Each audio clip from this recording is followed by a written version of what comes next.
Kazi ya mwanaume ni kulala tu hapa. Hakuna kitu kingine anajua. Mwanaume anashinda mchana kwa jumba, usiku kwa jumba. Hii ni mwanaume aina gani? Wewe baba Abdullahi. Baba Abdullahi wewe. Mwanaume. Mwanaume gani nalala sasa mchana amka? Ai nini? Wewe usitoke uende tafute pesa.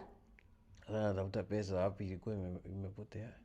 Tunatafuta pesa wapi ilikuwa imepotea. Sasa hiyo ni ndio unaniamusha mbio. Sasa mimi nikulipia jumba nikupelekea watoto shule alafu unakuja unalala na mchana yote. Baba Abdullahi. Wewe unajua vile nimetafuta tangu niachishwe kazi. Nimetafuta kwa sababu gani umeachishwa kazi?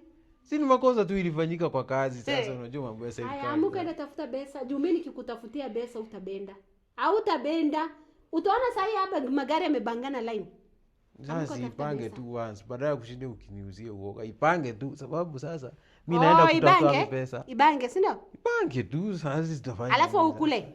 Sikuli sitaki. Kaya toka uende basi mimi nianze kutafuta hiyo pesa. Kuanzia leo sitakuwa nakula hata. Na mbona ulikuwa nakula siku nyingine mimi natafutia wewe pesa, napeleka wewe kinyosi, nanunulia wewe kiatu, nanunulia wewe chakula. Nitalea rasta. Utalea rasta? Usinipe pesa, sitaki pesa yako hata.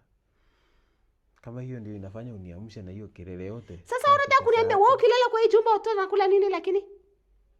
Si shida ilikuwa kulala ama ilikuwa kutafuta pesa tena? Amuka toka enda tafuta pesa. Hakuna stasi ya Mungu ile siku. Basi enda tafuta jumba yako, mimi nitajilipia hii jumba. Sijashinda kulipa jumba. Toka uende tafuta jumba. Usinisumbue akili. Mimi nimeishi kutafuta hapa leo siku mbili hata unatafuta hapo unaanza kelele. Haya, utabenda? Hata sipendi hata saa hii. Sipendi. Sawa. Na abana bembeleza mimi tena. Ngoja nikuonyeshe. Sasa nani anakubembeleza sasa? Kunisumbua akili hapa. Mwanaume ni ngumu. Nizaliwa tu mwanamke.